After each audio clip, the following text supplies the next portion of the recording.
물이 떨어지겠습니다.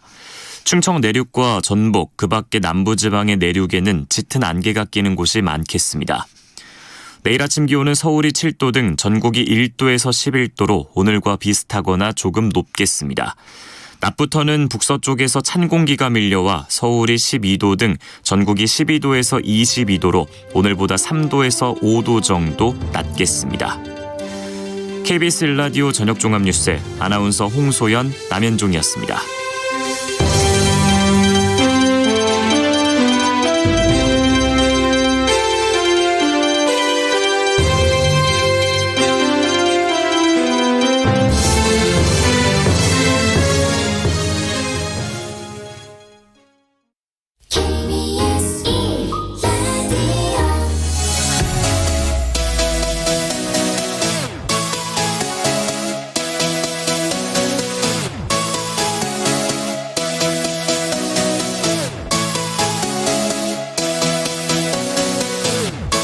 KBS 열린 토론.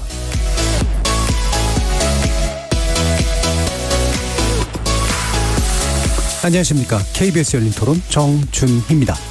시민들 얘기들 안 듣고 그냥 자기네들 생각대로만 이렇게 한 거지, 뭐 압사당할 줄 몰랐던 건 알지만 그래도 이걸 신고를 많이 한다는 것 자체가 좀 주의를 기울여야 되고 빠르게 좀 처리를 하면은 좋겠는데 지켜보고 있다, 약간 이런 느낌이 좀 들어서요. 경찰 입장도 생각을 해보면 이제 제지를 하려고 하면 이제 술 취한 사람들이 많으니까 그냥 왜 경찰이 오냐, 그냥 가라 이런 식으로 한 사람도 있다고 들어가지고 거기도 이제 어쩔 수가 없는 거죠, 어떻게 보면. 저도 원래 거기를 가려다가 홍대 쪽으로 갔던 사람 중에 하나였는데 이태원 근처까지 갔었거든요. 원래 가려고. 걷다가 제 또래이기도 하고 대부분 참사당한 피해자분들이 또 이런 일이 일어나면 안 될 거니까 조금 더 대처를 잘 할 수 있도록 좀 더 뭔가 교육이나 이런 조치가 필요하지 않을까 싶어요. 국민으로서 이렇게 살아가는데 길거리에 가다 사실은 변을 당한 거잖아요. 국가가 책임지고 시에서 책임지고 해야 되는데도 불구하고 책임 없다는 식으로 말하는 거는 뭐 상식에도 맞지도 않고, 저는 그래서 이건 참사고 희생자가 맞다고 생각을 합니다.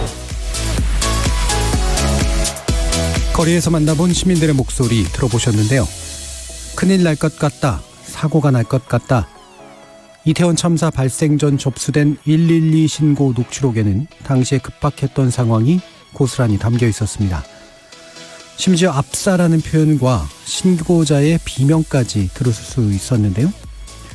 오후 6시 반부터 사고가 일어나기 직전인 밤 10시 11분까지 참사 현장에서만 11건이나 똑같은 내용의 신고가 들어왔지만 왜 실제 출동은 4건에 불과했었을까? 희생자들에 대한 애도와 함께 또 결코 빼놓을 수 없는 질문이 이어지고 있습니다. 너무나 허망하게 생을 마감한 고인들의 명복을 빌면서 더불어 유가족과 부상자들께 깊은 위로의 말씀을 전하면서 오늘 KBS 열린 토론 세 분의 전문가와 함께 왜 축제는 참사가 되었나라는 주제로 유사한 문제의 재발 방지를 위해 돌아봐야 할 문제점 찬찬히 짚어보도록 하겠습니다. KBS 열린 토론 지금부터 시작합니다. 살아있습니다. 토론이 살아있습니다. 살아있는 토론, KBS 열린 토론. 토론은 라디오가 진짜입니다. 진짜 토론, KBS 열린 토론. 오늘 토론 함께해 주실 세 분의 전문가 소개해드립니다. 평택경찰서장 지내셨던 박상윤 변호사 나오셨습니다. 예, 안녕하십니까. 사회학자이시죠? 오찬호 박사 자리해 주셨습니다. 네, 안녕하십니까. 정상만 한국재난안전기술 원장 함께하셨습니다. 안녕하세요. 오늘 문자로 참여해 주실 분은 샵 9730으로 의견 남겨주시면 됩니다. 단문은 50원, 장문은 100원의 정보 용료가 붙습니다. KBS 모바일 콩 그리고 유튜브를 통해서도 무료로 참여하실 수 있습니다. 자, 이번 사고 적어도 초기에는 인재였다, 아니다, 예측이 불가능했다라는 그런 말들이 왔다 갔다 하다가 이제는 이제 확실히 인재에 의한 참사로 굳어져 가고 있는 것 같은데요. 예, 군중 압사 사고는 우리 사회 또는 어떤 사회의 시스템의 수준을 그대로 보여주는 바로미터가 된다라고 오찬호 박사님은 해석하셨던 것 같습니다. 이 부분 말씀 부탁드릴게요. 네, 뭐 말 그대로 이런 사고는 몇 가지 사회적 개입만 있으면 다 예방할 수 있는 그런 사고였다라는 거죠. 근데 이 몇 가지 사회적 개입이라는 게 또 굉장히 또 정교한 것이거든요.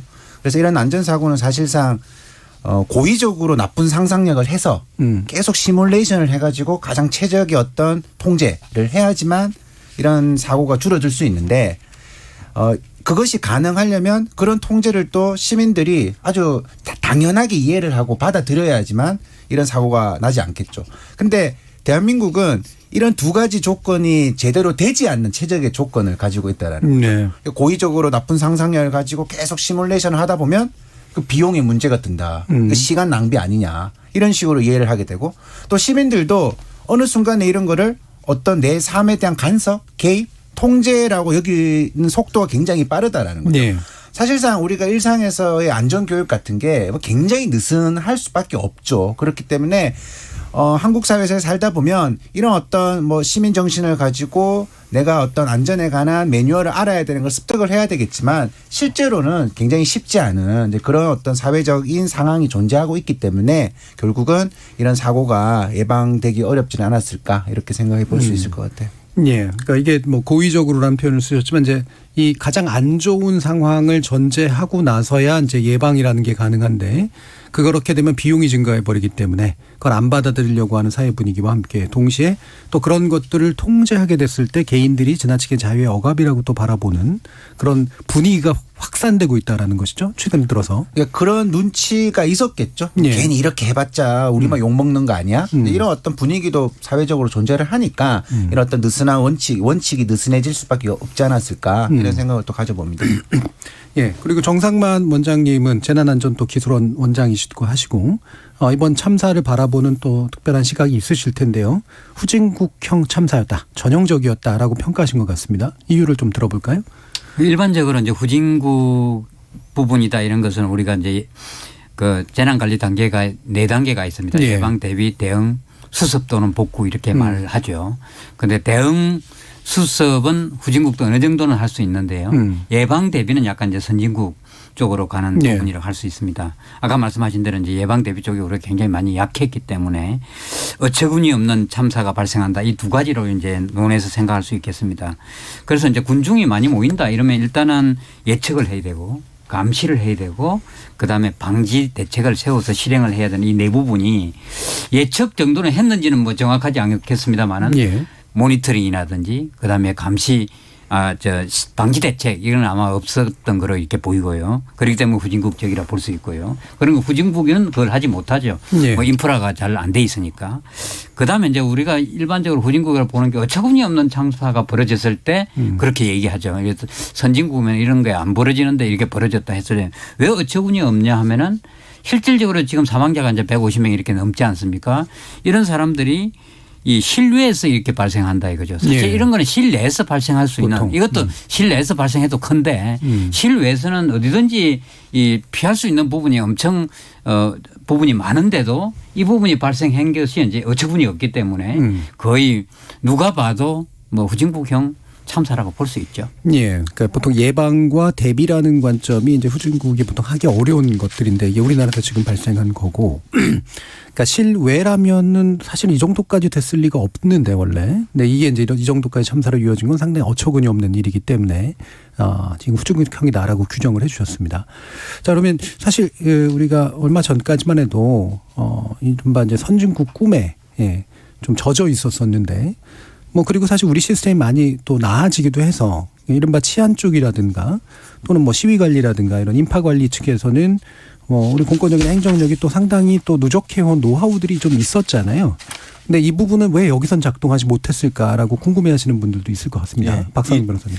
이런 사건이 나면은 이제 법령이 제대로 되어 있지 않다, 매뉴얼이 갖춰져 있지 않다 이런 얘기를 합니다. 근데 이 법령이라든가 매뉴얼이 현실에 맞지 않거든요. 이걸 또 맞는 사람들이 현장에서 적응하지 못할 매뉴얼입니다. 어렵습니다. 그리고 현장 직원들이 이걸 잘 모릅니다. 예. 이번 그 사고인 경우가 지난번에 구청장이 얘기했듯이 이거는 주체자가 없다. 현상이다. 행사가 아니라 현상이다. 예. 그리고 지금 이제 경찰 내부에서도 이거는 국가경찰이 해야 할 거다. 아니다. 이거는 지방경찰이 해야 하는 것이다. 네. 혼잡 경비는 지방경찰이 해야 하는 것이다. 또 이게 경찰의 책임이다. 구청의 책임이다. 시청의 책임이다. 저는 국민의 생명과 안전 누가 보호해야 됩니까? 대통령이 말씀하시지 않습니까? 정부의 무한 책임이다. 예. 이런 생각을 가지고 근무를 해야 한다고 생각하고요. 이번 사건은 현장에 그 문제와 답이 있다고 생각합니다. 현장 근무 직원과 그러니까 이태원 파출소죠. 그 직원과 경찰 지휘부 그러니까 여기서 112 지정실을 말하는 거 아닙니다. 그 지휘부 청장, 차장, 부장 현장 상황에 소통이 제대로 안 이루어지고 있다. 그리고 경찰과 소방과 시청과 구청 자치단체 간에 공조 협력이 안 돼 있다. 그 단적인 예가 예. 112와 119가 서로 무선 공유망이 안 된다. 이거 해야 한다고 했거든요. 제대로 안 된다.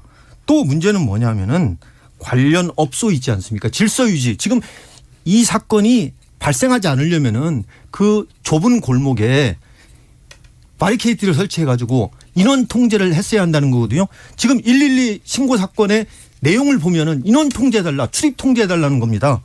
이게 제대로 안 이루어져 있고 예. 또 그러한 거에 대해서 이태원 파출소 20명, 당시에 20명도 채 못 되는 걸로 알고 있습니다. 그 직원만 갖고 어려웠다. 현장 배치 경찰 200명이 있다고 합니다. 그 200명 경찰에게 지시한 업무가 뭔지 아십니까? 마약 단속이에요. 성추행 네. 단속입니다. 이거는 수사 형사가 해야지 어떻게 길거리에 돌아다니면서 마약 단속과 성추행 단속을 할 수가 있겠습니까? 예, 예. 여러 가지 문제를 또 이제 한꺼번에 또 꺼내주셨는데 일단 각 행정 단위들마다 제각각 책임을 떠넘기는 그런 일들을 하고 또 분산돼 있기도 하고 또 이제 그 자발적인 참여 쪽에서의 어떤 협력이라든가 이런 것들의 문제도 또 복합적으로 다 짚어주셨는데요. 뒷부분에서 좀 더 구체적으로 좀 짚어보도록 하고요. 그러면 약간 한 가지 더 좀 질문을 드리고 싶은 게 이게 이제 우리 보통 이제 시위라든가 이런 것들은 비교적 이제 관리를 잘해 왔고 잘하고 있었잖아요. 그날도 이제 마찬가지였었고요.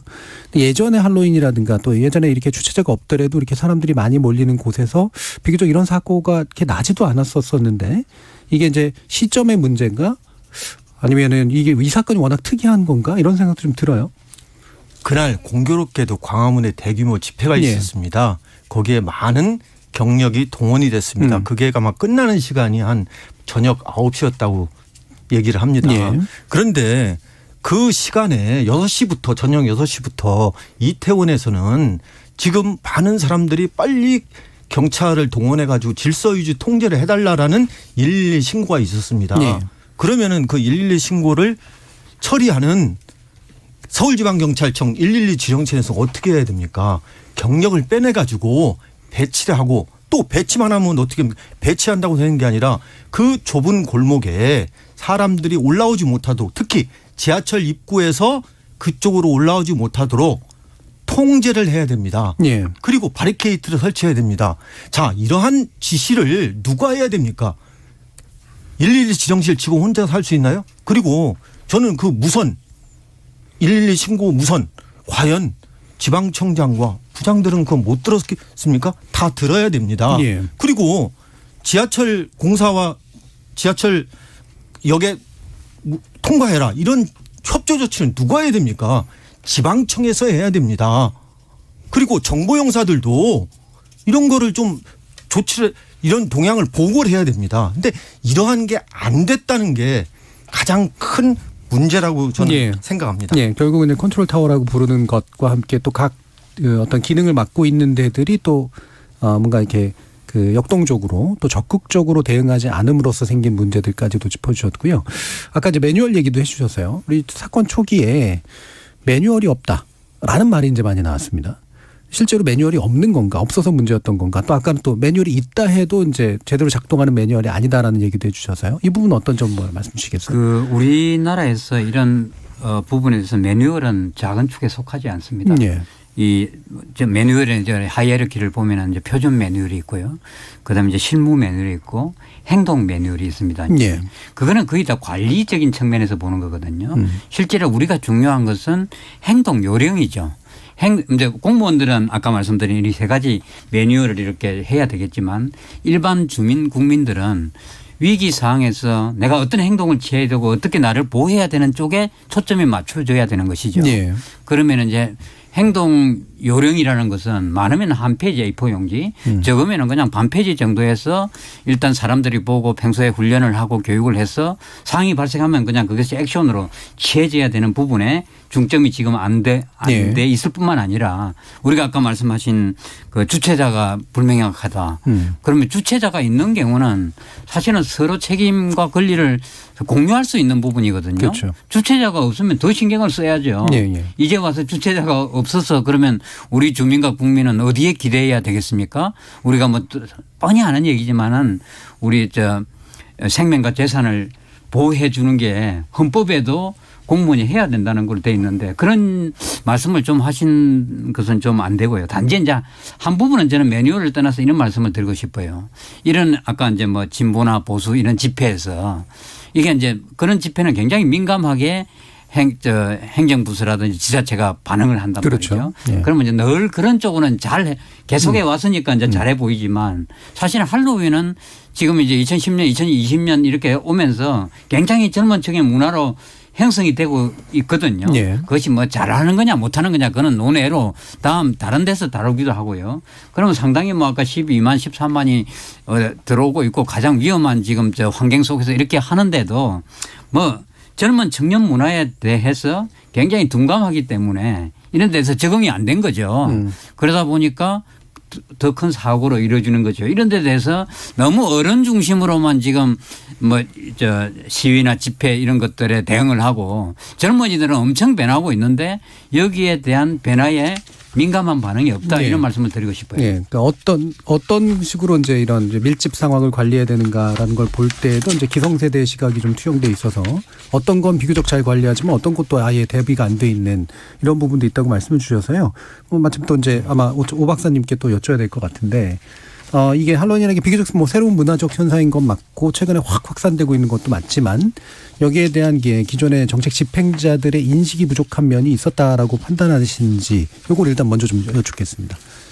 네, 저도 개인적으로 예. 이번 사건을 보면서 제 스스로도 굉장히 뼈저리게 조금 반성을 했습니다. 처음에는 이렇게 많이 몰리는 줄 몰랐어요. 이 행사에. 그리고 두 번째는 몇 년 됐대요. 이렇게 많이 네, 모인 예. 지가 그렇죠. 됐다라는 거죠. 그러면서 이제 할로윈이라는 것이 어떤 세대에게 지니고 있는 그 문화적 의미라는 게 있습니다. 이 문화적 의미라는 거는 뭐 논리적으로 설명될 수 있는 게 아니고 일종의 성장 과정에서 얻게 되는 정체성 같은 것이죠. 예. 그런 것들을 기성세대가 굉장히 가소평가하고 있었다. 그리고 이제 그 가소평가를 하는 데는 조금 냉소적인 태도를 보였다라는 거죠. 그냥 이제 뭐 저게 규모가 크다 안 크다 이게 아니라 어이구 쟤들 뭐하냐 좀 무시를 하는 거죠. 예. 그런 새로운 문화를 이해하려고 하는 게 아니라 굉장히 무시를 하고 했던 그런 어떤 상황 속에서 이게 결국은 어떤 결과로 이어지냐면 그들은 굉장한 관심을 가지고 규모가 커지는데 그것을 어떤 식으로 안전하게 보호할 수 있는 사회적 관심은 여론이 형성되지 않는 거죠. 예. 사실상 그런 것은 저렇게 많은 군중이 모이게 되면 굉장히 세밀하게 조치를 취해야 된다라는 여론이 형성돼야 되지만 그 압박을 하는 거는 사실상 10명의 청년 세대보다 1명의 기성세대가 훨씬 힘이 세다라는 거죠. 예. 근데 모르고 있는 거죠. 뭐 이태원에서 그냥 놀다 가겠지. 이 정도의 어떤 냉소적인 평소의 어떤 태도가 이런 참사로 이어지지는 않았는가라는 어떤 그런 뼈저리나 반성을 하면서 그럼에도 불구하고 이런 문화 자체를 이해하지 못하는 여론이 가끔씩 등장하잖아요. 예. 지금도 뭐 서구에 어쩌고 저쩌고 하는 그렇죠. 이런 말들이 서구. 나오는데 뭐 서구에 어쩌고 저쩌고 들어와도 그게 문화라는 거죠. 그렇기 때문에 정말 좀 뼈저리게 반성을 해야 되지 않을까 기성세대가 예. 예, 그렇게 생각을 합니다. 저는 예. 이 사건은 시그널을 줬습니다. 사고가 날 수밖에 없었다는 시그널을 줬습니다. 그게 뭐냐면은 최초에 오후 6시 34분에 접수된 112 신고 내용입니다. 그렇죠. 신고 내용이 이렇게 되어 있습니다. 좁은 골목인데 클럽에 줄 이은 인파와 이태원에 올라오는 사람들로 엉켜서 잘못하다 압사당할 것 같다. 진입로에서 인원 통제 등 조치를 해 주었어야 될 것 같다. 이게 네. 이제 112 신고 내용입니다. 그럼 이 112 신고를 받아본 사람이 저는 개인적으로 이 녹음 내용을 신고자의 녹음 내용을 그대로 들려줄 수 있는 시스템이 되었더라면 그래가지고 광화문 집회에 거기서도 우전이나 이런 거 이제 급한 거 나오면 하거든요. 예. 이 내용 시그널을 다 경찰 지휘부가 무선으로 듣게 했더라면은 광화문 집회 관리하다가 이쪽으로 가야 되는 거 아닙니까? 예. 그리고 문제는 뭐냐면 제가 이 112 신고 내역을 좀 분석을 해봤어요. 내용이 뭐냐면은 압사당하고 있다. 그다음에 와서 통제가 필요하다. 인원 통제가 필요하다. 이런 내용입니다. 되게 구체적이에요 보면. 그러니까 이러한 내용을 과연 이태원 파출소 직원들이 할 수 있을까? 아마 이태원 파출소 직원들이 조치하러 가다가 또다시 신고가 오니까 또 해야 되고 그래서 저는 이 사건 감찰 수사해야 한다고 생각하는데 예. 한다고 하는데 이태원 파출소 직원에게만 책임을 돌려서는 절대 아니 된다. 네네. 112 신고 내용이 통제를 해달라. 인원 통제를 해달라. 그런 내용입니다. 이거는 파출소, 경찰서 여기에다가 책임을 전가해서는 안 된다고 생각합니다. 예. 자, 그러면 이게 이제 아까도 잠깐 언급을 해 주셨습니다만 112 신고 시스템이라는 게 어떻게 되는 거냐. 제가 그냥 식견이 짧지만 그래도 제가 아는 바로는 이게 통합적인 곳으로 올라가서 각 지구대로 내려가는 그런 시스템으로 지금 현재는 돼 있는 거죠. 이 과정에서 문제가 발생하지 않겠습니까? 옛날에는 예. 112 신고를 하면은 가까운 신고자에 가까운 경찰서 지령실로 됐습니다. 원래 연결이 됐죠. 그런데 이게 이제 서울청에서 최초로 자기들이 이제 지령을 하겠다라고 해가지고 112 종합지령실을 만든 겁니다. 예. 물론 용산서에서도 그 상황을 보고 있어요. 근데 112 지령실에서 지령하는 사람이 나는 내 지령실 나 혼자 하는 게 내가 서울지방경찰청장을 대신해서 지령하는 거다. 이러한 생각을 갖고 있어야 됩니다. 그리고 예. 필요하면은 소방하고 연결해야 됩니다. 예. 소방도 사람 생명 안전 구조 의무가 있지 않습니까? 그래서 저는 누차례에 걸쳐서 119하고 112하고 합쳐야 한다. 무선망 공유해야 한다. 이걸 몇 번 시도를 하려고 했는데 아마 안 된 걸로 알고 있어요. 저는 이번 기회를 통해 가지고 지방자치단체 아마 용산구청이든 서울시든 거기도 통합관제센터가 있다고 알고 있습니다. 예. 통합해야 됩니다. 예. 통합해가지고 같이 출동해야 합니다. 이게 어떤 면에서 보면 통합한 시스템이 뭔가 잘 작동할 수 있는 시스템일 것 같은데 이를테면 컨트롤 타워를 높이는 거니까요. 근데 문제는 그러니까 통합은 해놨는데 지령을 내리는 사람이 그 정도의 직권이나 판단해가지고 직권을 가지고 있지 못하기 때문에 생기는 문제도 있을 것 같거든요. 그러니까 예. 제가 예. 그러니까 아까 제가 지령하는 직원이 계급이 낮습니다. 그렇죠. 예. 뭐 총경도 아닙니다. 물론 지령실장은 총경입니다. 예. 그러면은 지령하는 직원이 지금 말씀하신 청장의 권한으로 해야 됩니다. 예를 들면 지금 직원이 이번에 용산서 이태원 파출소 직원이 경력을 요청했습니다. 안 된다고 했대요. 예. 그런데 지금 제가 보니까 이 신고 내용을 보니까 인원을 통제해달라는 업무입니다. 이거 파출소 직원 몇 명이 가서 현장에서 못하죠. 할 수가 없습니다. 예. 이거 지령실 직원이 예를 들면 기동대장이나 요청하면은 청장의 권한을 대신해서 하는 거기 때문에 해줘야 합니다. 예. 그리고 지하철역 무사 통과하도록 요청을 했습니다. 경찰이 안 된다고 했습니다. 예. 그러니까 결국은 이렇게 지령을 내릴 수 있는 분이 독자적으로 제대로 된 판단을 해서 움직일 수 있도록 하지 못하는 시스템 때문에 생긴 문제가 있는 것 같아요. 어떻게 보세요, 원장님?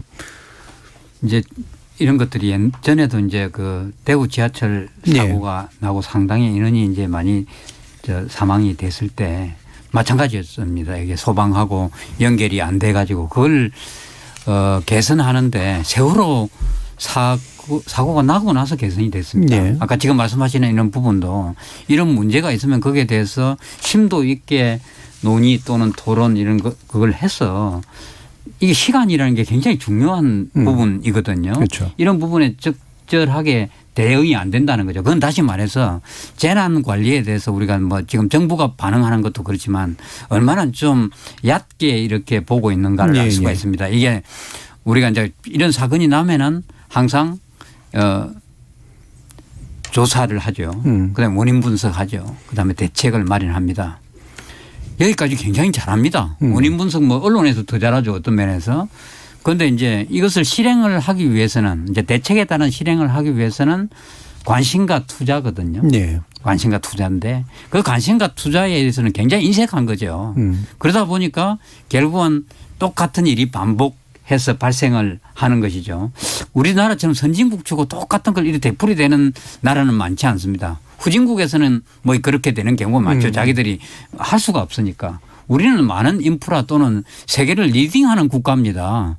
이런 나라에서 뭐 조금 더 말씀드리면 해외에 있는 사람들이 외국 사람들이 우리 한국은 좀 안전한 나라라고 평가합니다. 대체적으로 지금까지. 네, 그렇죠. 그런데 이런 사건이 뭐 세월호 사건 나고 그다음에 이 사건 나고는 우리 그냥 이미지가 그냥 확 달라지는 거죠. 그렇죠. 서울이 다 불안전한 거로 생각하지 않습니까? 이제 지금은 전에는 우리나라가 뭐 그렇게 각광을 받는 나라가 아니지만 이제는 상당히 이제 수준 높은 나라가 정말 수준 별로 높지 않네 이런 어떤 인식을 갖게 되는데 크게 그 문제가 발생하고 있는 것이죠. 그러므로 이게 이제 국제적으로 희생자가 생기다 보니까 사실 그 부분에서 이제 또 문제가 생기는 것 같아요. 확실히 이제 우리가 뭐 대중교통 시스템도 잘 돼 있고 밤늦게까지 안전하게 돌아다닐 수 있고 치안도 믿을만하고 뭐 도적도 별로 없고 뭐 이런 식의 이미지였다가 사실은 어느 순간 어처구니 없이 죽을 수 있는 이제 나라로 비춰지게 된 현상들이 나타났는데 자 오찬호 박사님 또 어떻게 생각하시는지 말씀 들어볼까요? 그런데 뭐 그런 거를 부끄러워해서는 안 예. 되겠죠. 예. 우리가 이제 마주한 현실인 것이고 그렇죠. 사실상 우리나라가 어떤 의미에서는 성장했다고 하지만 항상 반쪽짜리 성장을 했다라는 게 항상 이런 사건을 통해서 드러난다는 예. 거죠. 그래서 이제 어떤 효율성의 문화 이런 것들이 결국은 사실상 뭐 안전 조치 같은 것도 다 뭐 비용의 문제로 이제 치부를 당하게 되고 아마 여기 뭐 아까 변호사님께서는 신고가 와서 권한이 없었다 이렇게 말씀하시지만 그런데 그 통화적인 내용을 이렇게 보고 있으면 그러니까 뭐 지나치게 차분한 거죠. 네. 뭐또 별일 있겠어. 워낙 많은 또 신고를 받으니까. 왜냐하면 10번 중에 가보면 9번은 예, 예. 사실상 조금 별거 아닌 것들이 늘 많은 거죠. 그러면 결국 그러다 보면 어떤 행사에는 뭐 조치를 안 취해도 괜찮아지니까 거 봐. 이 정도면 괜찮잖아. 예. 거 봐. 이 정도면 괜찮잖아. 이런 문화가 오랫동안 누적되어 왔었다라는 거죠. 그래서 이미지가 실추된 게 아니라 한국 사회의 민낯이 드러난 거다. 예, 드러난 거다. 그렇게 봐야지 객관적으로 우리가 어디에서부터 출발을 해야 되는지를 좀 짚어낼 수 있을 것 같아요. 어제 제가 TV에 뉴욕 시경에 예. 그 할로윈 축제 관리하는 모습을 봤습니다. 예. 뉴욕 시경 경찰관 2,000명이 동원돼 가지고 바리케이트를 설치합니다. 네. 그리고 그 바리케이트의 경찰의 지시에 따르지 않는 사람은 과감하게 법적 제재를 가합니다. 그러니까 경찰의 법 집행에 불응하는 사람은 제재를 가합니다. 자, 그럼 우리 뭐 광화문 집회도 마찬가지고 이런 혼잡 경비 지역에서 경찰관이 제재를 했을 때 어떻게 하겠습니까? 이번 사건인 경우에도 제가 알기엔 업소 측에서 뭘 장사한 데게 왜 그러냐 와 이런 얘기도 들렸다고 합니다. 제가 확인된 건 아니지만은 그러니까 이 혼잡 경비 이런 차원에 있어서 바리케이트 설치하도록 하고 그 바리케이트 설치가 따라줘야 됩니다. 그 골목에 있는 사람들은 업소 직원들은 다소간의 장사에 불편함이 있더라도 따라줘야 되고 그 시민들도 따라줘야 됩니다. 예. 그러한 것이 법과 제도적으로 정착이 돼야 됩니다. 예. 뭐 일단은 이제 뭐라도 하고 나서 이제 따라줬어야 된다라고 얘기했어야 되는데 뭐라도 하고 난 게 없어가지고 좀 그 부분도 좀 안타까운데요. 그러면 어쨌든 말씀이 나왔으니까 이 부분도 한번 좀 짚어보죠. 이를테면은 현재 잘못하면 이제 물타기가 될 수 있긴 합니다만 우리가 가지고 있는 이제 이 문화 너무 이제 사람들 많이 몰려가지고 이제 그냥 그걸 다 자연스럽게 여긴다거나 또는 이런 통제를 좀 잘 안 따르기도 한다거나 이걸 좀 너무 좀 익숙해가지고 그냥 원래 다 그런 거야라고 생각을 한다거나 이런 상황에서 발생하는 측면도 있다. 그래서 이걸 또 시민의식의 문제나 안전불감증의 문제를 또 끄집어내서 얘기하는 분들도 있는데 어느 정도 수준에서 객관적으로 좀 짚어볼 수 있다고 생각하세요, 원장님? 그 우리가 이제 뭐 밀집이라든지 가밀 문화라든지 이런 부분에 대해서 얘기를 할 때 우리가 안 되면은 그냥 안전불감증 이렇게 얘기를 하는데 너무 국민에게 이렇게 저는 그거를 할 거는 없다고 봅니다. 예. 이것 자체가 이제 권리와 책임 문제잖아요. 예를 들어서 뭐 조금 이거하고 거리가 있는 얘기입니다만은 태풍이 온다 이러면 꼭 그때 고기 잡으러 가는 사람이 있단 말이죠. 또 산에 올라가지 마라 그러는데 아니 내 목숨 내가 알아서 하는데 니들이 뭐냐 이런 거잖아요. 그럼 그렇게 됐을 때 일단은 우리가 이제 그분들을 보호해야 될 의무는 있는 것이죠. 네. 뭐 공권력이. 그렇지만 안 했을 때는 그냥 책임을 묻지 말아야 되는 것이죠. 그렇죠. 이제 이런 하고 것들은 나서 우리가 안 얘기해야 되는 됩니다. 거죠. 예. 해가지고 그렇게 안 했더라도 그 사고가 발생하면은 그 공권력에다가 또 책임을 묻는단 말이죠. 이런 것들이 서로 권리와 책임을 분명히 할 필요가 있습니다. 제가 말씀드린 이것이 또 계속 안 될 겁니다 아마. 그런데 그것이 돼야 되는 것이죠. 아까 미국 얘기를 하셨지 않습니까? 그게 되기 때문에 그 사람들의 지시에 따르지 않으면 안 되기 때문에 따르는 거거든요. 또 그 반면에 또 믿음도 또 있는 겁니다. 그렇죠. 우리는 또 믿음도 없는 공권력 행사도 또 하는 것이잖아요. 그러다 보니까 상호간에 이런 게 발생한다고 생각합니다. 이런 부분을 명확하게 해가는 게 이제 선진국이겠죠. 예.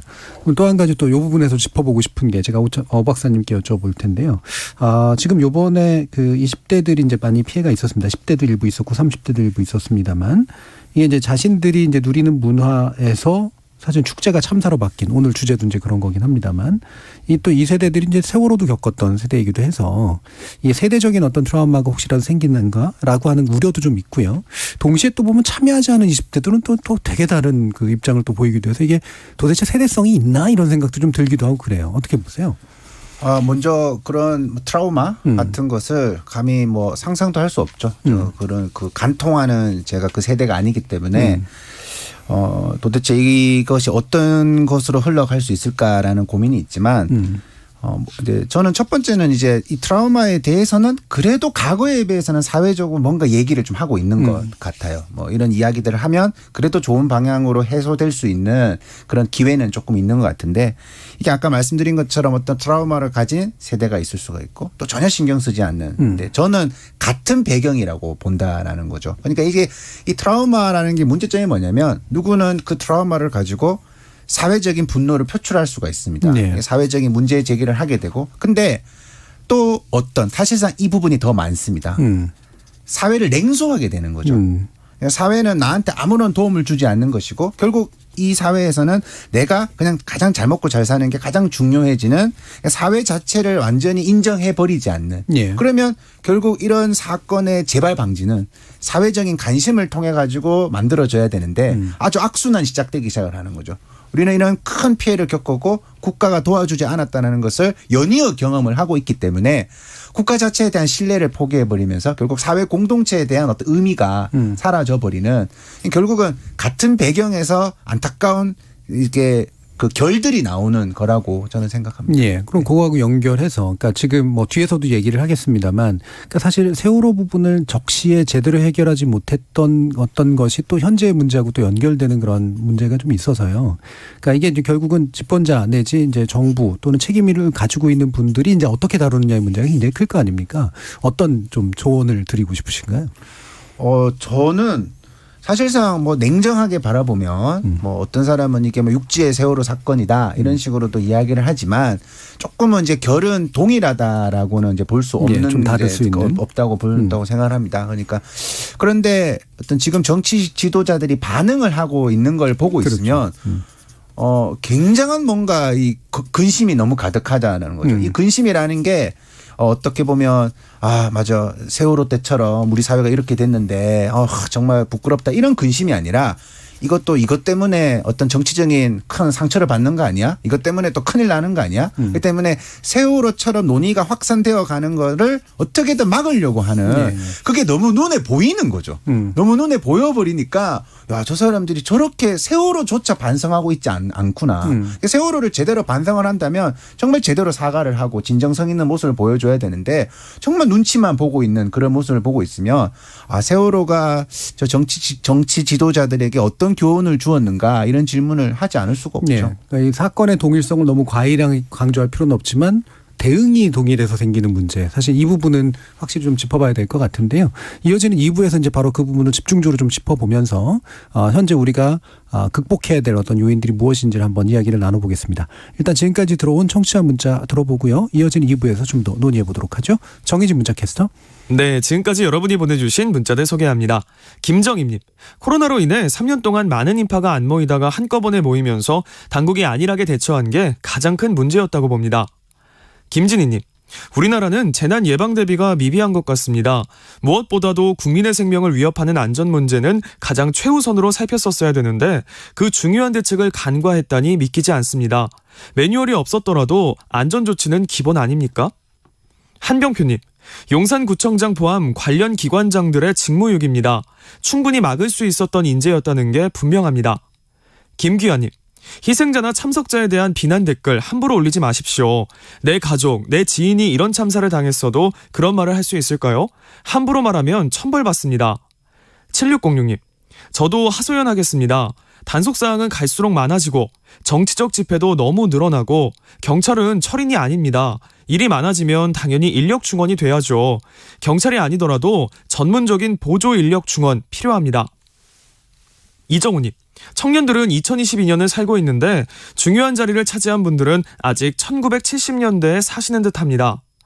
조이오케이님, 도대체 대통령실 경찰 병력은 몇 명인가요? 수백 명이라는 댓글이 많이 보이던데 대통령실 근무하고 9시에 퇴근하는 수백 명의 경찰을 이태원으로 보내지 않았다는 기사가 뜨던데 사실인가요? 네, KBS 열린 토론. 이 시간은 영상으로도 생중계하고 있습니다. 유튜브에 들어가셔서 KBS 일라디오 또는 KBS 열린 토론을 검색하시면 지금 바로 토론하는 모습 보실 수 있습니다. 방송을 듣고 계신 여러분이 시민 논객입니다. 계속해서 청취자 여러분들의 날카로운 시선과 의견 보내주세요. 지금까지 문자캐스터 정의진이었습니다. 토론이 세상을 바꿀 수는 없습니다. 하지만 토론 없이 바꿀 수 있는 세상은 어디에도 없습니다.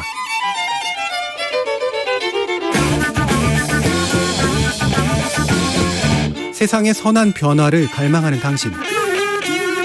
정답이 아니라 질문의 힘을 믿는 당신.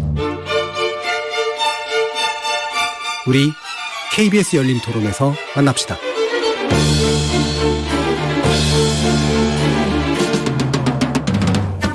KBS 열린 토론 2부, 축제는 왜 참사가 되었나라는 주제로 사회학자이신 오찬호 박사, 정상만 한국재난안전기술원 원장, 평택경찰서장 지내신 박상용 변호사, 이렇게 세 분과 함께 하고 있습니다.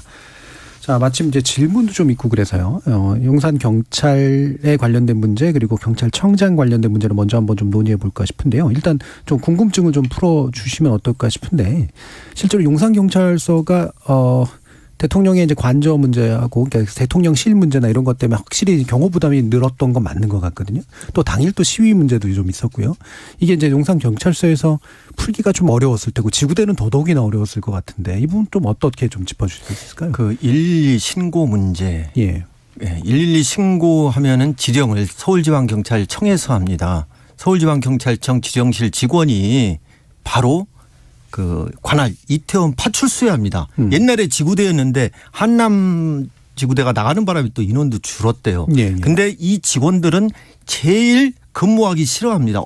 왜냐하면 사건이 너무 많기 때문에. 많은 지역이니까. 그런데 당일 접수된 112 신고 내용을 보면은 이 이태원 파출소 직원들이 하기가 어려운 내용입니다. 인원 통제해달라, 압사. 그래서 저는 개인적으로 물론 그 자리에 광화문 집회 시위도 있었고 또 청와대 대통령실 예. 관련해 가지고 뭐 집회 시위 경력 이러한 신고 내용 그대로가 생생하게 전달이 됐다면은 광화문 집회, 그 다음에 서울 대통령실 경호 경비 인력이 당연히 이쪽으로 가야 되죠. 이동을 했어야 됐다. 그리고 문제는 뭐냐면은 이러한 경력 이동을 지시하고 할 사람이 굳이 서울청장한테 보고 안 해도 112 지령은 누가 하는 겁니까? 청장을 대신해서 하는 거거든요. 예, 예. 현장, 그리고 현장에 있는 지휘관이 현장에 있는 직원들이 도움을 요청하면은 실행해주고 지원해줘야 됩니다. 당시 현장 직원이 목이 쉬도록 도움을 요청했다고 합니다. 그런데 그 직원이 그럼에도 불구하고 경찰관 더 살리지 못해서 죄송하다, 이걸 글에 올렸다고 하더라고요. 이 직원 아마 제가 볼 때는 트라우마에 걸렸을 겁니다. 예. 그런데 이 직원 다시 해가지고 감찰과 수사를 한다고 하면은 어느 누가 그 이태원 파출소 같은 곳에 근무하려고 하겠습니까? 예. 일단 거기까지 좀 듣고요. 또 위로부터 좀 한번 내려와 보죠. 일단 행정 쪽을 좀 보면 이상민 행안부 장관, 그리고 박희영 용산구청장 다 이제 주무 부처 내지 직권을 가지고 있는 분들입니다. 이분들의 초기 발언은 특히 좀 문제들이 좀 많았죠. 이를테면은 자기들이 할 일이 아니었거나 또는 예방이 불가능한 일이었다라거나 이런 식의 얘기를 하고 나중에는 결국 사과를 하긴 했습니다만, 이 부분이 이제 아까 우리 일부 마무리에서 좀 지적하고 있었던 문제를 그대로 좀 드러내 보여주는 부분인 것 같은데, 정상만 원장님 이 부분 어떻게 평가하시나요? 그러니까 이제 좀 조금 일찍 제일 마지막 사과가 제일 앞에 들어갔으면 그렇죠. 참 좋았는데 예. 그것이 이제 약간 책임 부분 이런 거 하고 너무 신경을 많이 쓰셨던 것 같아요. 그런데 이제 기본적으로 이제 그 상황 인식이라든지 현장 상황을 쉽게 볼 수가 있거든요. 그게 뭐 CCTV도 한 50개가 넘지 않습니까? 네. 사실은 이제 정상적이면은 그거 CCTV가 종합화돼 가지고 상황실에서 작동하게 돼 있는데 뭐 그게 안 됐다 치고 예. 지금은 볼 수 있는 것이죠. 그러니까 이제 우리 또 경찰 병력만 얘기를 하지만 이제 그 답변이 그렇지만 사실은 그 일부죠. 도로 통제도 가능하고 예. 또는 이제 뭐 지하철 무정차도 가능한 거고 또 일방 통행도 이제 비탈이 되니까 밑에서 가다 위까지 이 비탈이 한 6도쯤 되지 않습니까? 길이가 한 40m쯤 되고 폭이 이제 3.2m 정도 된단 말이죠. 그러다 보니까 이제 그 뭐 좀 줄인 부분도 있고 뭐 여러 부분은 다음에 뭐 얘기할 수 있다고 생각하지만 예. 그런 부분에 대해서 일방 통행을 한다든지 또 골목길도 한 3개쯤 됩니다. 그거를 포함해서 분산한다든지 이런 대책에 대한 걸 다 그냥 말씀 안 하시고 그냥 경찰 병력은 하나의 요소지잖아요. 그렇죠. 그 부분만 강조하시다 보니까 실질적으로 체킹을 좀 덜 해보시지 않았나. 네. 그러니까 제대로 상황을 파악 못한 거죠. 상황 파악했으면 예. 그냥 가능한 것이거든요. 그러면 이제 이런 부분이 나올 건데 뭐 경찰들이 또 지금 문제가 있다는 것도 나중에 또 밝혀지지 않습니까? 그거는 예. 우리 일반 사람들은 모르지만 금방 원하면은 볼 수 있는 부분이거든요. 좀 성급하고 조금 그러니까 재난 관리에 대한 인식을 좀 더 했어야 되지 않았나 이런 생각이 듭니다. 사전에 대책회의를 했는데 예. 이러한 문제점에 대해서 충분한 논의를 못했다고 합니다. 예. 예, 이게 가장 큰 문제라고 생각합니다. 그러니까 애초에 접근법도 물론 잘못됐고요. 사건이 나고 난 다음에 기본적으로 국민을 책임지는 어떤 책임자로서의 자세도 없었고 게다가 말씀처럼 사태 파악이 잘 안 돼 있으니까 경찰 병력 충분했다. 그리고 더 높였어도 이건 예방 못할 거다라는 잘못된 답변들이 이제 나오게 된 이런 문제들까지 있었던 것 같아요. 그 사실상 그 어떤 관계자들의 사과 같은 거는 그 마지못해 신용만 하는 예. 아주 모범적인 태도였다라는 거죠. 한 100년 정도 자료로 쓰일 거예요, 정말. 예. 그 정도로 부끄러운 줄 알아야 된다. 모범적인 전형적이었다는 너무 거죠. 전형적으로 사과인 듯 사과 아닌. 그런데 뭐 그 사람을 비난하는 것도 뭐 어쩔 수 없겠지만 왜 저런 상황에서 저렇게 뭔가 빠져나가려고 말을 할까라고 고민을 좀 해보면 우리 사회 전반 그리고 사실 정치권의 문제인데 이 사과에 대해서 조금 성숙된 자세가 부족하다라는 거죠. 예. 그러니까 사과를 하는 순간 그때 그 사과를 하는 사람의 태도가 이해를 받는 게 아니라 그 사과 내용을 꼬투리 잡혀가지고 완전히 전세가 역전당해 버리는 그런 게 굉장히 우리 주변에는 많이 있다는 거죠. 그래서 가급적 이 사과를 하지 않는 게 어떻게든 나중에 내가 살 길이다라는 어떤 누적된 경험이 정치가 많이 만들어내고 있지만 그게 일반적으로도 많이 만들어지거든요. 갑자기 뭐 밑도 끝도 없이 사과하세요라고 뭐 이야기를 하는 그런 문화가 많이 만들어져 있는데 뭐 그런 의미에서 조금 굉장히 좀 자기 검열을 지나치게 하지는 않았을까 예. 그런 생각을 해봅니다. 예. 자 그러면 또 이제 그 경찰 쪽에서의 이제 초기 반응, 경찰이 자꾸 이제 덤터기를 쓸 수밖에 없는 측면들이 있긴 합니다만 또 경찰 측의 반응도 사실 썩 적합하지는 못했었어요. 어떻게 보세요? 그렇습니다. 일선 특히 이태원 파출소 직원들은 나름대로 최선을 다했는데 그거에 대해서는 좀 청장이 국회 행안위에서 그런 측면도 좀 얘기를 해야 되는데 마치 이 사고의 모든 책임이 경찰 조직에 있다. 이런 것처럼 인정을 해버리니까 지금 직원들은 아니 이거는 당시에 소방도 같이 좀 문제가 있었고 또 구청도 문제가 있었고 또 이 혼잡 경비는 자치경찰 사무인데 왜 서울시는 그 하느냐 왜 경찰부터 먼저 사과하느냐 마치 그러면은 이 모든 책임은 경찰관한테 지게 되고 또 경찰의 책임의 귀속점은 현장 직원 112 신고 처리를 잘못한 경찰관에게 다 돌릴 거 아니냐. 라는 이게 이제 그렇습니다. 그래서 직원들이에요. 부랴부랴 이번에 아마 그 경찰청에서 그게 아니다. 먼저 듣겠다. 책임을 현장 직원에게만 물리려고 하는 것은 아니다. 이렇게 아마 번복한 것 같습니다. 예. 그러니까 만약에 이제 적합한 거였다면 일단은 대응이 미흡했다라는 게 사과가 되고 그다음에 일선 경찰들은 노력한 부분이 있었지만 협업 접들이 잘 안 됐기 때문에 생긴 복합적인 문제가 있었다. 우리가 다 같이 좀 반성해야 될 필요가 있다. 이런 식으로 이제 접근을 했었더라면 좀 나았을까요? 그렇습니다. 저는 이번에 경찰청장이 혼자 하지 말고 서울시장 뭐 같이 해가지고 또는 소방청장, 예, 소방청장 같이 해가지고 다 같이 사과해야 할 사람들이거든요. 예. 그런 사람들이 진심 어린 원래 사과는 신속하게 하되 또 자기 자신부터 잘못했다. 예. 직원들은 예, 사실상 나름대로 최선을 다했다. 그런데 직원들이 현장에서 그러한 조치를 그 마음대로 할 수 없도록 시스템을 마련하지 못했다. 이거는 전적으로 경찰청장인 나의 책임이다. 예, 그리고 예. 소방과 서울시와의 협력 관계. 아까 제가 무선 공유망을 얘기했습니다. 이런 것도 앞으로 구축해 나가겠다. 이런 거를 하전에 막지 못한 나의 책임이다. 예. 나부터 자상하겠다. 예. 이렇게 했으면은 일선 직원들이 아마 청장을 비난하지 않았을 겁니다. 예. 혹시 뭐 오 박사님 말씀하실 거 있으세요?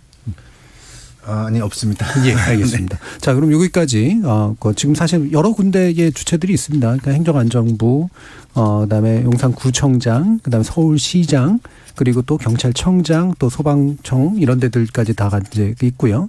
사실 이제 대통령도 사실 이 문제에서 그렇게 자유로울 수만은 없는 그런 건데, 대통령도 살짝 유체이탈적인 화법이 좀 있었죠. 이를테면 이거는 남의 밑에 사람들이 잘못한 거거나 또는 이제 주체자가 없어서 생긴 문제라거나 이런 식의 일들이 됐고 나중에 살짝 바뀌긴 했습니다만, 근데 나름대로 빨리 대응한다는 게 이제 애도기관을 설정하는 거였었어요.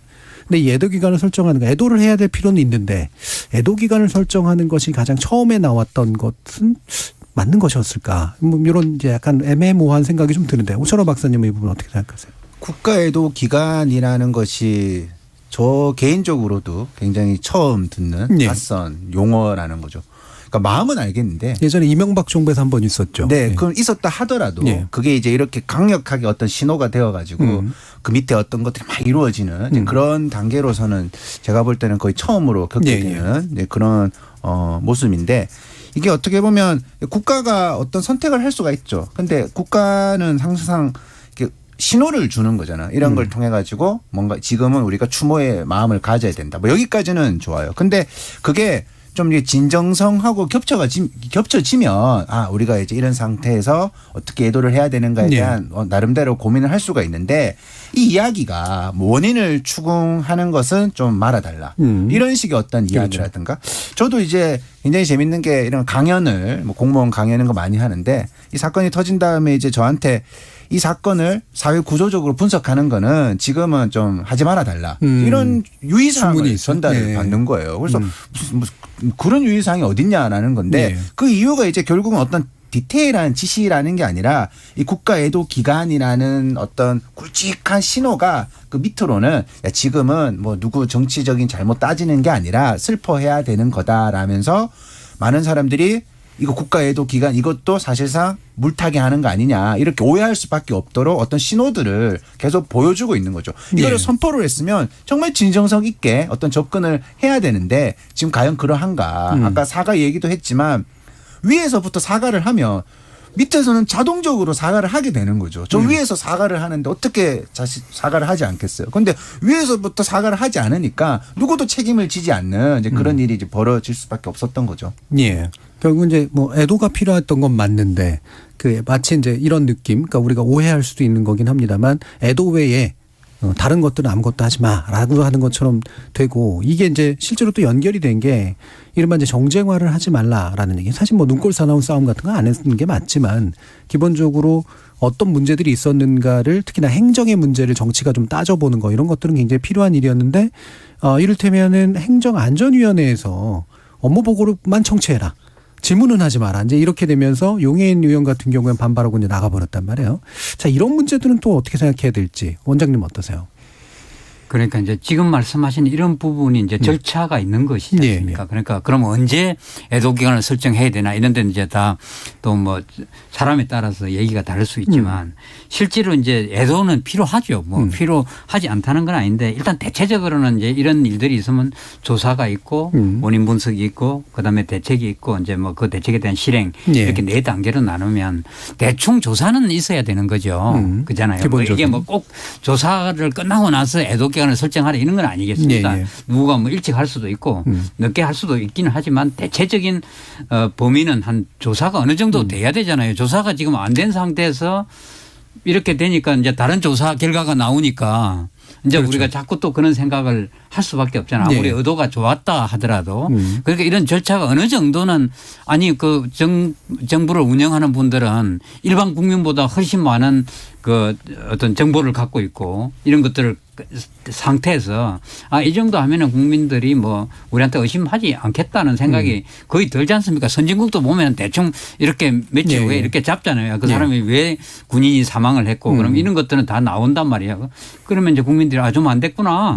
이런 어떤 컨센서스가 해야 되지 않을까 싶습니다. 그런데 그런 게 안 되니까 자꾸 의심의 눈초리를 보게 되는 거잖아요. 그렇죠. 의심하게 안 만드는 게 좋죠. 왜냐하면 이런 건 전 국민들이 전부 애도해야 되고 슬퍼해야 되고 또 이제 여기에 대해서 중요한 것은 큰 프레임에서 어떤 문제가 있고 우리가 큰 것을 어떤 걸 고쳐야 되겠다. 여기에 초점이 가야 되는데 다른 데로 초점이 갈 가능성이 있는 게 좀 안 된 상황이죠. 예. 그러니까 오히려 그게 오해를 불러일으킬 수 있는데 그러니까 기본적인 사태 파악과 조사는 되면서 그러니까 약간 공방도 이루어지고 그러면서 어느 정도 합의가 만들어진 비교적 짧은 시간 안에 애도와 함께 어떤 대책들을 마련하고 장기적으로 어떻게 조사를 할 것인가의 문제까지 나아가는 이런 방식이었으면 좋았겠다라는 말씀이신데 또 지금 보면 이제 수사가 먼저 되는 듯한 그런 분위기이기도 합니다. 경찰 입장에서 어떻게 보세요? 지금 감찰과 수사를 또 동시에 하겠다는 겁니다. 그러면은 감찰과 수사의 대상은 누가 될까요?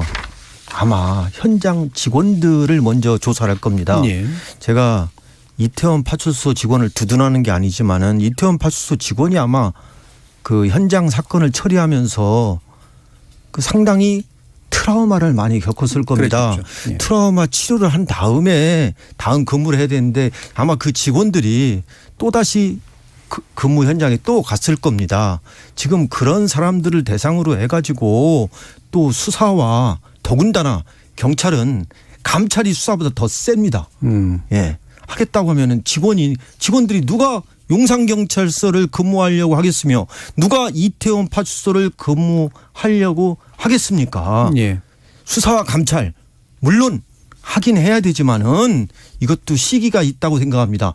용산경찰서 직원들 아마 제가 알기에는 트라우마에 걸렸을 겁니다. 트라우마 치료도 해주고 나서 해도 충분하지 않습니까? 또 하나 지금 검찰도 또 특수 본부를 만든다고 하더라고요.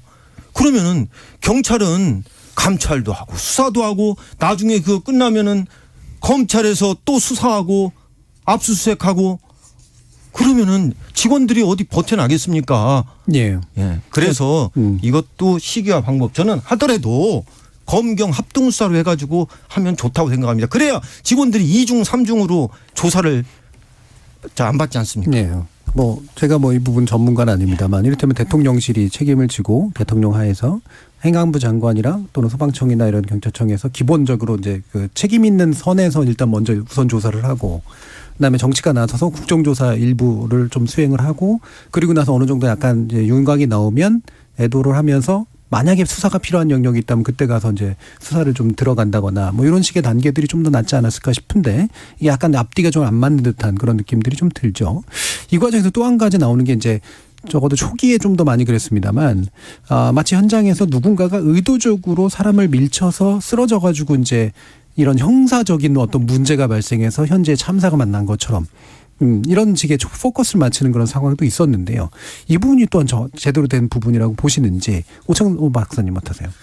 그러니까 저도 처음에 이 사건이 나고 제 어떤 개인 의견을 막 SNS에 남기니까 이제 민 사람이 있다라는 거죠. 그 남자가 가장 잘못을 한 거고 그래서 이거는 명확한 가해자가 있는 사건이다. 이런 식으로 해가지고 또 언론이 또 그런 걸 또 팩트 체크도 하고 이렇게 또 그 당사자는 난 아니다 이렇게 해명도 하고 그런 어떤 일들이 벌어졌는데 사실상 그런 식으로 어떤 물리적인 외부 압력이 있을 수도 있었어요. 어떤 변수가. 근데 군중이 모일 때는 이런 변수가 다 고려되는 거죠. 군중은 다 똑같은 행동을 하는 사람이 모여들 수 없다라는 거예요. 그리고 군중이 모여가지고 저기 여기 뭐 하는지 모르면 이런 어떤 일들이 벌어질 수도 있는 거죠. 어떤 의미에서. 그래서 이거는 이게 팩트가 중요한 게 아니라 그러면 팩트면 그 사람 잘못인가 아니라는 거죠. 군중 통제라는 것은 그럴 수 있는 사람들까지 예측을 해서 어떤 행동을 해야 되는 어떤 조치를 취해야 되는 그런 것인데 저는 이제 처음에는 이게 뭐 그냥 어떤 뭐 그런 증언이었다라는 정도로 이해를 했는데 이게 막 언론에서 사실 확인을 하고 그런 과정으로 그렇게 저널리즘을 구현할 줄 몰랐어요. 그게 뭐 굳이 그렇게 큰 문제인가라는 질문을 던졌을 때 사실상 조금만 생각을 해도 그렇게 모여 있는 상태에서 어떤 외부의 그 미는 행동이 어떤 죽음을 야기할 수 있는가라는 질문과 그리고 그 민다라는 게 사람 죽이기 위해서 밀었는가 뭐 여러 가지 질문을 던질 수밖에 없는데 저는 이게 좀 구체적인 아젠다로 등장했다는 것 자체가 이미 조금 좀 부끄럽더라고요. 그렇죠. 이 접근하는 인식 자체가요. 원장님 이게 뭐 재난 전문가로서 이런 상황들 어떻게 보세요? 그러니까 이제 우리가 재난이 일어났을 때 늘 이렇게 이제 좁혀서 어떤 마녀 사냥을 하는 경향이 엄청 많습니다. 물론 이 부분에 대해서 뭐 그거 있으면 수사로 이제 결정이 되겠죠. 그거는 그때까지 기다리면 되는 것이고요. 누구 조사하지 않겠습니까? 그런데 이제 계속 이런 부분이 우리가 전 대한민국의 문제잖아요. 전체 뭐 좀 좁게 말하면 행정당국과 지자체의 또는 아까 뭐 여러 관련된 기관들의 문제일 수 있겠죠. 그런데 이런 부분은 이제 근본적으로 해결할 마음을 먹고 접근을 해야 되는데 결국은 어떤 사람의 마녀 사냥 쪽으로 간단 말이죠. 그러다 보니까 어떤 상황이 발생하는지 이제 그쪽 일반 국민 중에 어떤 걸 가든지 안 그러면 또 공무원 중에 또 간단 말이죠. 어디가 이제 진짜 이 사람이 잘못했다. 조직 전체가 문제가 있는데 개인으로 이렇게 해가지고 책임을 지우고 그냥 끝내려는 것이죠. 그러다 보니까 그런 일이 계속 해왔어요. 그러다 보니까 사실은 우리가 이제 재난관리에서 예방 대비 대응 수습 이렇게 있으면 대응 수습하고 딱 끝나버리는 거예요. 우리가 이제 이 나라에서 예방 대비를 해야 되는 쪽으로 가야 어느 정도 이렇게 업그레이드가 될 건데 업그레이드가 안 되는 이유가 거기 있는 거죠. 어떤 부분을 하나 딱 잡아서 그걸 해서 끝내버리는 거죠. 책임 물었어. 형 업무상 과실치사 여기에 포커스를 두면은 지금 말씀하신 대로 뭐 밀친 사람이 누구냐 현장 출동해 가지고 왜 그거를 미온적으로 했느냐 그러면은 누가 되겠습니까? 거기 현장에 있는 사람들만 다치는 겁니다. 이 포커스는 뭡니까? 왜 이 사건이 발생했는가? 왜 소방과 시청과 경찰과 구청은 사전에 이걸 인지하지 못했던가? 무슨 시스템 문제인가? 또 경찰도 아마 그럴 겁니다. 왜 청장한테 보고 안 했냐? 왜 서장한테 보고 안 했냐? 왜 서장은 지방청장한테 보고 안 했냐? 아니 지방청장한테 보고한다고 뭐 달라집니까? 그건 아니거든요. 그래서 지금 이 수사의 포커스는 업무상 과실치사 이거보다는 이 무슨 시스템 문제인가. 또 이게 안 나오면 아마 건축법 위반 같은 것도 막 하려고 할 겁니다. 지금 그 얘기도 있어요. 지금 이게 뭐가 문제인가를 직시해가지고 거기에 수사를 집중하고 또 이게 굳이 꼭 형사처벌이 안 된다 하더라도 제도 개선을 하는 쪽으로도 할 수 있는 겁니다. 꼭 수사가 처벌만으로 되는 거 아니거든요. 그런 거를 해야 한다고 저는 생각합니다. 자, 그러면 이제 뭐 남은 시간 동안 어떤 제도적 개선과 재발 방지를 할 수 있도록 할 것인가라는 문제로 짚어봐야 될 것 같은데요. 일단 이건 정상만 원장님께서 먼저 좀 짚어주시면 좋을 것 같습니다. 이게 재난기본법이 보통 수요자나 희생자의 관점에서 만들어지기보다는 그냥 관리자의 관점에서 관료적으로 만들어졌다라는 언급도 좀 많이 해서요. 기본적으로 이 틀과 개선 방향에 대해서는 어떤 견해를 가지고 계신지 한번 여쭤보겠습니다. 재난기본법 자체가 이제 다 4단계가 다 있습니다. 예방은 어떻게, 대비는 어떻게, 대응은 어떻게, 수습은 어떻게 하라, 수습은 복구하고 같은 부분이니까요. 이렇게 되는데 우리가 이제 실질적으로 적용을 할 때 이렇게 보면은 대응 복구를 잘하는 사람은 칭찬도 받고 또 이제 훈장도 받고 그렇죠. 정부 포상도 받고 이러죠. 그런데 예방 대비를 아무리 잘한다 해도 티가 안 나죠. 이거 별로 이제 칭찬도 안 해줄 뿐만 아니라 별 생색이 안 나기 때문에 그 예방 대비를 별로 할 생각을 안 하는 거죠. 사실은 그것이 우리가 이제 경제적으로 봤을 때 예방 대비에 중점을 두고 대응 복구에 중점을 어디에 두느냐는 물론 대응 복구도 잘해야죠. 수습을. 지금 같은 경우에 발생했을 때. 예를 들어서 이제 어떤 나라에서 재난관리 선진국이냐 후진국이냐를 이렇게 따질 때 예방 대비에 투자를 많이 하느냐 재난관리 자금을 대응 복구에 투자를 많이 하느냐 이 문제를 기결됩니다. 그런데 우리나라는 대응 복구에 상당 70% 정도를 돈을 투자를 하고 있고 예. 예방 대비에 30%를 투자를 하고 있습니다. 그런데 이웃 일본 같은 경우는 완전 반대입니다. 예방 대비에 70%의 돈을 투자하고 있고 대응 복구에 30%를 투자하고 있습니다. 제가 이렇게 말씀드리면 그러면 대응 복구에 있는 돈을 일로 끌고 와야 되냐 이런 얘기는 전혀 아닙니다. 예, 예. 이쪽에 훨씬 더 강화를 해야 되는 거죠. 추가적인 자원을 투여해야겠죠. 예, 예방 대비가 잘 돼야 대응 복구도 잘 됩니다. 사실은. 예. 그러면 그것이 어떤 게 더 경제적이냐 이렇게 얘기했을 때 앞에 게 훨씬 경제적이라는 인식이 국가와 국민한테 있어야 되거든요. 딱 그렇죠. 단적으로 하나를 얘기를 드리죠. 우리가 지금도 그 특별재난지역을 선포하지 않습니까? 그거는 끝나고 나서 하는 얘기입니다. 예. 좀 나쁘게 말하면 끝나고 나서 몇 푼 주고 말겠다는 거예요. 그러면 좀 선진국에서 우리 태풍 오고 허리케인이 왔을 때 미리 비상사태를 선포합니다. 저는 미리 비상사태 선포하는 거 한 번도 본 예, 적이 예, 없어요. 예. 이제 우리가 그런 나라가 됐거든요. 그러면 이제 그 미리 비상사태를 선포해서 얻는 이득이 사후에 특별재난 지역을 선포해서 얻는 이득보다 훨씬 크다는 것이 예, 예. 국민과 이 국가의 머릿속에 있어야 되고 그것이 재난관리기본법에도 그런 것들이 다 스며들어야만 재난관리가 업그레이드 된다 이렇게 봅니다. 아까 말씀하신 대로 어떤 사람 어떤 부분 마지막에 누가 잘못했냐 이런 것들을 계속 접근하면은 똑같이 되풀이 되는 것이죠. 예, 예. 그 환경이 엄청 나빠서 이런 사건이 일어났는데 다 나오지 않습니까? 위로 가는 사람, 아래로 내리는 사람, 거기에서 샌드위치가 돼가지고 문제가 됐고 또 뭐 골목길도 좁아져가지고 여러 가지 이런 부분들이 대비가 안 돼가지고 있으면 앞으로 그럼 그런 대비를 어떻게 할 건가? 상황실을 어떻게 만들고 어떻게 할 것인가? 이런 것들에 대한 결과가 나와야 되는데 도출이 누구가 뭐 잘못했는 게 항상 그렇게 갑니다. 제가 많이 본 거예요. 그러면 앞으로 잘해야 되겠다. 다음에는 이런 일이 없어야 되겠다. 이렇게 말하지만 똑같이 돼요. 왜냐하면 예. 바꿀 게 없으니까. 그러니까 예를 들면 예방 대비를 굉장히 잘해서 큰 사건이 안 일어났는데 그러면 에이 헛돈 썼네. 네, 뭐 이런 식의 이제 입장들이나 태도가 되게 많잖아요. 사실 일반인들도 사실 그런 경우도 많고요.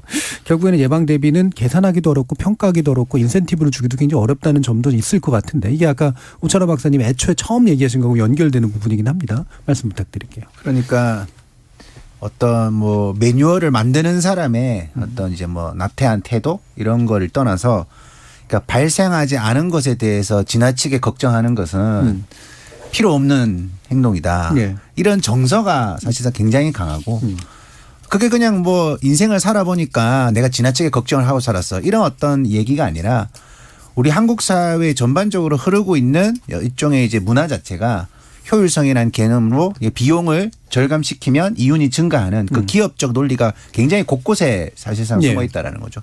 저도 오늘 선생님 말씀 들으면서 원장님 말씀 들으면서 굉장히 충격적인 게 실제로 이제 뭐 그런 사례들은 굉장히 많이 있습니다. 괜히 예방에 돈을 많이 써서 실제로 그런 어떤 사례가 있냐면 이제 뭐 외국의 자동차 회사에서 이 자동차 회사가 치명적인 결함이 있다라는 걸 아는데 다 리콜을 하면 돈이 너무 많이 들고 근데 한 1000대 중에 한 대는 불이 난다는 거죠. 그러면 불난 차한테 보상을 해주는 게 훨씬 더 저렴하다. 이런 게 나중에 밝혀지고 실제로 그런 거를 가지고 토론을 해봐도 뭐 입장이 이해가 된다. 이런 식의 어떤 이야기를 들을 수가 있는데 그런 어떤 정서가 어떤 국민의 생명과 직결되는 매뉴얼을 만들 때도 영향을 끼치고 있다라는 거죠. 사실상 뭐 그런 걸 가지고 후에 뭐 인센티브를 주고 성과를 평가하고 하면 누가 그러니까 저도 그런 걸 느끼거든요. 뭔가 복구하는 사람은 굉장히 전문가로 느껴지는데 일상에서 안전관리를 강조하는 사람은 아이고 뜬구름 잡는 소리 하고 있네 이렇게 느껴진다는 거죠. 그러니까 이런 어떤 문화적인 좀 전복이 필요하다. 그만큼 많은 성찰이 필요한 것 같아요. 조금 한마디 더 말씀을 드리면 이제 이 그런 부분 그런 게 이제 팽배한 게 사실인데 21세기는 이제 위험 사회입니다. 우리가 그렇죠. 그 위험 사회에 살고 있거든요. 그런데 그 위험 사회를 세 가지를 우리가 얘기를 합니다. 첫째 기후 변화. 기후 변화 이제 극심한 날씨 이게 문제가 되잖아요. 그럼 위험이 있고 그다음 이번 이런 사건이 도시화거든요. 도시화 두 번째. 세 번째 복합 재난이거든요. 옛날에는 단일 재난으로 해결되는 이제 복합 재난. 이런 위험이 있는데도 옛날처럼 설마 뭐 한 100년 만에 일어나는 거 우리가 그거 할 필요 있나 이것이 굉장히 이제 문제가 되는 것이죠. 그걸 누가 빨리 적응해서 업데이트 시키느냐가 가장 중요한 일인 지난번 수회 때도 지적된 부분이 그런 거였었어요. 이제 30년 만에 한 번 일어날지 50년 만에 일어날지 그걸로 대비를 이제 기준으로 삼는 이 컨셉이 바뀌어야 된다는 말씀이시잖아요. 경찰 업무의 한 70% 이상은 112 신고 처리합니다. 예. 112 신고 처리 중에서 가장 어려운 게 야간입니다. 그리고 파출소에 이태원 파출소에 직원이 별로 없습니다. 왜 직원이 없느냐? 위험하기 때문에 기피합니다. 예. 홍익지구대도 마찬가지입니다. 여기 인원 보충해 줘야 됩니다. 근데 소위 젊고 유능하던 사람도 어디로 갈 수 있는지 아십니까? 기동대로 갑니다. 예. 광화문 집회 시위 있다고 그래가지고 별다른 거 없이 그냥 끝나는 경우가 많습니다. 자, 어느 게 더 중요할까요? 국민들이 원하는 것은 국민들이 필요하는 곳에 생명과 안전에 위협이 하는 곳에 경찰이 있어야 됩니다. 파출소에 기동대 야간에 배치해야 됩니다. 상시 근무해야 합니다. 집회 시위와 똑같이 야간에 할 수 있도록 해야 되고 지금 본청, 지방청, 경찰서에 소위 말하는 페이퍼워크 하는 사람, 보고와 지시받는 사람이 너무나 많습니다. 경찰 인력 효율적으로 현장 중심으로 배치가 예. 돼야 되고 경찰 현장 근무하는 직원들에게 에러가 있다고 그래가지고 감찰과 수사를 통해서 심적 부담을 주게 되면은 지금 이 이태원 파출소 직원들, 용산경찰서 직원들 트라우마 입고 있는데 예. 거기다 수사와 감찰을 하게 되면 어떻게 되겠습니까? 예. 자, 결국 현장에 경찰도 역시 현장 직원들을 위주로 좀 더 많은 자원을 배치하고 평가 역시 그들이 잘못한 것에 대한 것보다는 그들이 잘했던 것들에 대한 인센티브 위주의 평가가 좀 될 필요가 있다라는 말씀까지 들었고요. 이제 좀 마무리할 시간인데 한 1분 안쪽으로 각자의 전공 분야에서 더 강조해 주고 싶으시거나 다시 한번 리마인드 시켜주시고 싶은 분이 있으면 한번 말씀을 들어보죠. 박상훈 변호사님부터 말씀 주실까요? 현장의 목소리를 들었으면 합니다. 그 지방청장이나 경찰청장 또는 행안부 장관이 자기의 목소리를 얘기하기 이전에 한번 경찰 현장의 목소리를 들어야 되고요. 지금 경찰 지휘부에 있는 사람 중에 파출소에서 저도 서장했지만은 3년간 112 순찰하면서 신고 출동해본 경험이 있는 사람이 없습니다. 밑바닥부터 차근차근 올라가 가지고 할 수 있는 사람들의 현장의 목소리를 들어야 합니다. 예. 거기에 답이 있습니다. 경찰뿐만 아니라 모든 분야가 다 그럴 것 같은데요. 자, 정상박 원장님 말씀 들어보죠. 이런 유사한 재난 사고가 정말 없었으면 항상 이런 걸 얘기하지만 또 이제 베풀이 되는 일은 없어야 되고요. 이런 게 기본 원칙이라는 것이 이제 매뉴얼도 우리가 뭐 바꿔야 되고 이런 부분을 얘기하지만 어쨌든 재난 관리 기본 원칙은 한 발 앞선 대응이 되느냐. 우리 한 발 앞선 대응을 못했기 때문에 이렇게 되는 거고 현장에서 정말 작동하는 게 되느냐. 이 두 가지 원칙인 것 같습니다. 가장 중요한 것이 한 발 앞선 대응. 현장에서 작동할 수 있는 재난 관리 체계가 만들어졌으면 합니다. 한 발 앞선. 아까 이제 그 대비와 예측 요 부분. 그다음에 현장에서 실제로 작동하는 것. 사실은 관료적으로 결정되는 경우가 많으니까 이 부분을 다시 한번 또 강조해 주셨네요. 오찬호 박사님 말씀 들어보죠. 네, 뭐 이제 또 제대로 수습을 해야 되는데 우리는 이런 것 같아요. 원칙이 무너진 건데 그러면 누가 원칙을 어겼어? 이거 찾는 건 굉장히 관심이 많아요. 그런데 왜 원칙을 어기게 되었을까? 그 배경에 관한 고민은 사회 문화적 고민인데 굉장히 좀 약한 거죠. 왜 원칙이 느슨해질 수밖에 없었는가에 관한 굉장한 많은 문화적인 어떤 성찰이 필요한데 그런 식으로 접근을 하면 뭐 정치적이다, 이념적이다, 뜬구름 잡는 소리 한다. 그런 식으로 흘러간다는 거죠. 예. 그래서 사실상 우리가 살아가고 있는 이 한국 사회의 어떤 기본적인 것, 이 어떤 경쟁 사회라든가 성과를 인정받아야 되는 사회, 남이 남을 무시하는 사회 이런 것들을 성찰하지 않고서는 종합적으로 좀 해결하기가 어렵지 않을까 그렇게 예. 고민을 해봅니다. 자, 김진희 님께서 모든 문제들이 거의 다 윗선들의 잘못이나 행동, 생각으로 발생하는데 혼인하는 사람은 늘상 아랫사람들이죠 라는 그런 말씀도 주셨네요. 자, 오늘 KBS 열린 토론 이태원 참사를 두고 우리가 정말로 짚어봐야 될 것들을 좀 더 깊이 있게 짚어보는 시간 마련했었는데요. 오늘 토론 함께해 주신 세 분의 전문가, 정상만 한국재난안전기술원 원장, 평택경찰서장을 지내셨던 박상용 변호사, 그리고 사회학자이신 오찬호 박사, 세 분 모두 수고하셨습니다. 감사합니다. 네, 감사합니다.